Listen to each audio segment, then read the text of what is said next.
Himachal news 24/7। सोमवार को हमीरपुर में केंद्रीय मंत्री व भाजपा प्रत्याशी अनुराग ठाकुर ने अपना नामांकन दाखिल किया। इस मौके पर उनके पिता व पूर्व मुख्यमंत्री प्रेम कुमार धूमल व भाई अरुण धूमल भी उपस्थित रहे।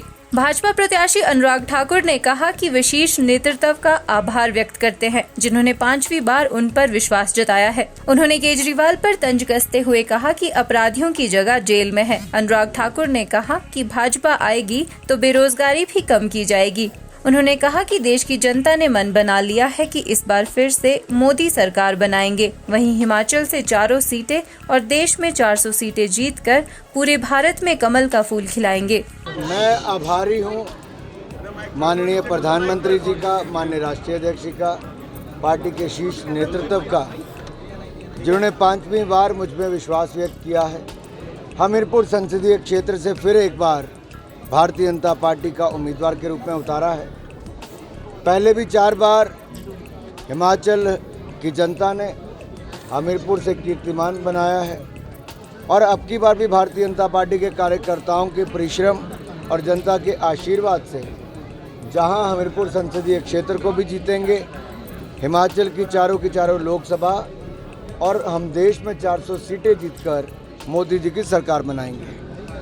आज से आप कैंपेन शुरू करेंगे, चुनावी कैंपेन। पिछली बार आप 5 क्या होंगे? आप 4 लाख से ज्यादा जीते, क्या इसका रिकॉर्ड तोड़ होगा? कांग्रेस जिस तरह से हमलावर है कि बेरोजगार, भारतीय जनता पार्टी ने विकसित भारत का संकल्प लिया है और संकल्प से सिद्धि तक ले जाने के लिए मोदी जी की सरकार की स्थिरता, निरंतरता बहुत आवश्यक है।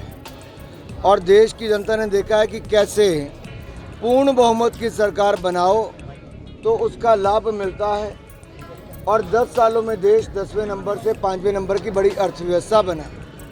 अब तीसरी बड़ी महाशक्ति बनने की तैयारी है। हिमाचल की जनता के लिए क्या आज संदेश देंगे सर जा रहे हैं? हिमाचल की जनता से यही कहूँगा कि चारों लोकसभा सीटें जिताएं और मोदी जी की सरकार बनाएं। हिमाचल मोदी जी का दूसरा घर है।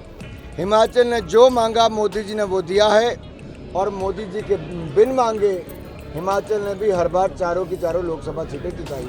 सर पिछली बार आप 4 लाख से जीते थे, क्या आपको लग रहा है कि इस बार रिकॉर्ड होगा जिस तरह का जन समर्थन आपको यहाँ पे मिल रहा है? देखिए, मैं कभी ये तय करके नहीं चलता कि कितने हैं। ये जनता ही अपने आप इतना उत्साह, उमंग और जोश भर देती है कि हर बार एक नया कीर्तिमान बनता है। और इस बार भी आपने देखा विजय संकल्प यात्रा में उत्साह और जोश अद्भुत था। एक अलग ही नज़ारा देखने को मिलता था।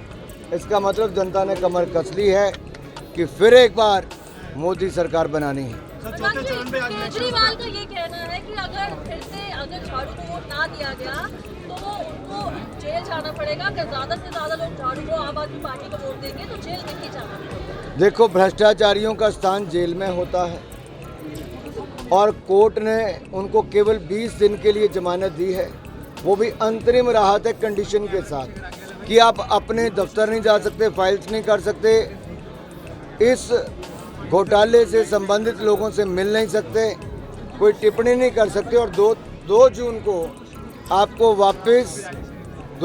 आपको वापस जेल जाना पड़ेगा। और कल भगवंत मान जी कितना मुस्कुरा के कह रहे थे कि 2 तारीख को अरविंद जी जेल वापस आएंगे।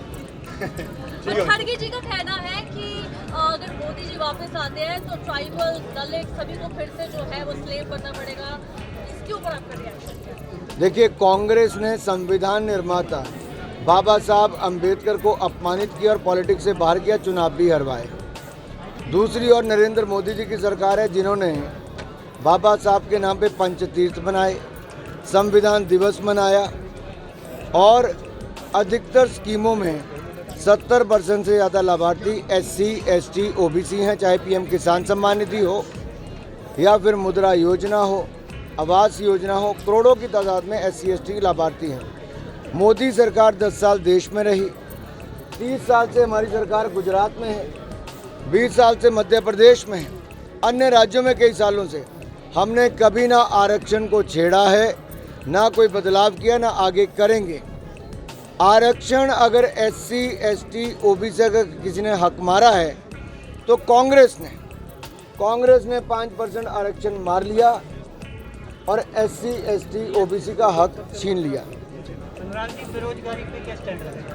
सर युवा यहाँ पे बेरोजगारी हिमाचल से कब खत्म? अगर आप पिछले कुछ वर्षों के आंकड़े देखेंगे, 2018 से 2024 तक 7 करोड़ 60 लाख लोगों ने EPFO में रजिस्ट्रेशन कराया। पिछले साल ही अगर आप पिछले 11-12 महीनों का आंकड़ा देखेंगे, लगभग 1 करोड़ 44 लाख से ज़्यादा रजिस्ट्रेशन और लोगों को रोजगार के अवसर मिले। लगातार देश की अर्थव्यवस्था आगे बढ़ रही है। GST के आंकड़े भी दिखाते हैं कि जो 90,000 करोड़ कलेक्शन थी बढ़ के 2,14,000 करोड़ हो गई। इसका मतलब व्यापार भी बढ़ रहा है, रोजगार भी बढ़ रहा है। हिमाचल न्यूज़ 24/7 के लिए हमीरपुर से मीनाक्षी सोनी की रिपोर्ट।